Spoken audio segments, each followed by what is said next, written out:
Assalamualaikum warahmatullahi wabarakatuh.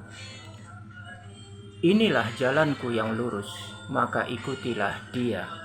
Jangan kalian mengikuti jalan-jalan yang lain, karena jalan-jalan yang lain itu akan mencerai-beraikan kamu dari jalannya yang lurus. Al-An'am 153.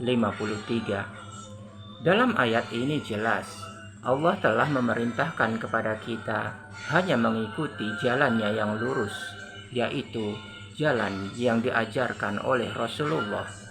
Dan Allah melarang kita untuk mengikuti jalan-jalan yang lain, mengikuti paham-paham yang lain, karena paham-paham yang lain itu akan mencerai-beraikan kita dari jalannya yang lurus.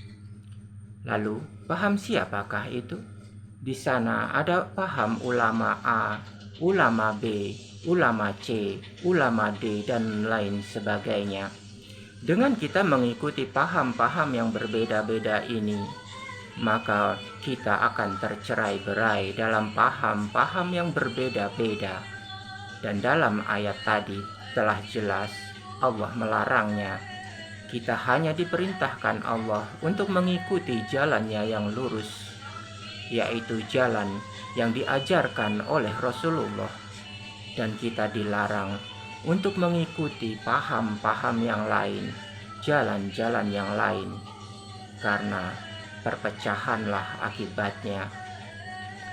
Lalu, jika kita masih berani mengikuti paham-paham yang lain, apakah itu bukan berarti kita telah menentang Allah? Jika kita menentang Allah, masih pantaskah, masih layakkah kita mengaku sebagai hamba-Nya? Dan mereka yang telah memecah belah agamamu dan menjadikannya dalam beberapa pecahan, dalam beberapa golongan, maka engkau, Muhammad, tidak lagi bertanggung jawab atas mereka. Al-An'am 159.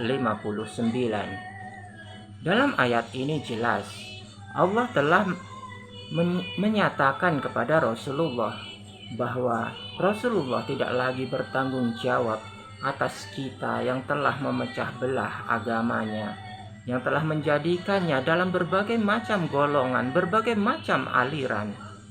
Maka Rasulullah tidak lagi bertanggung jawab atas kita. Artinya, Rasulullah tidak lagi sudi mengakui kita sebagai pengikutnya. Dan apabila ini yang terjadi, lalu bagaimana nasib kita kelak di akhirat? Di akhirat kelak yang mampu memberikan pertolongan kepada kita hanya Allah dan Rasul-Nya. Jika Allah dan Rasul-Nya tidak sudi untuk menolong kita, lalu siapa yang mampu menolong kita? Apakah guru-guru kita yang telah menyesatkan kita selama ini, mereka mampu menolong kita? Tidak mungkin, saudaraku. Itu sesuatu yang mustahil.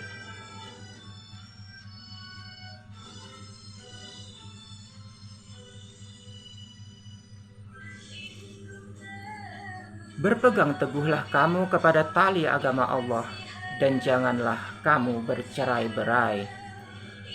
Ali Imran 103. Ayat ini adalah ayat yang sangat-sangat familiar dan mungkin dalam setiap khutbah-khutbah Jumat itu sering dibaca.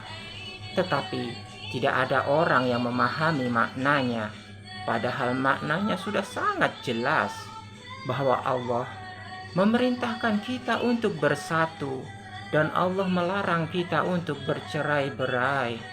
Tetapi dalam kenyataannya, kita membangga-banggakan percerai-beraian.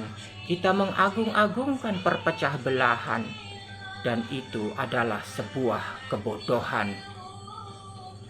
Pernahkah saudaraku berpikir tentang ini? Wassalamualaikum warahmatullahi wabarakatuh.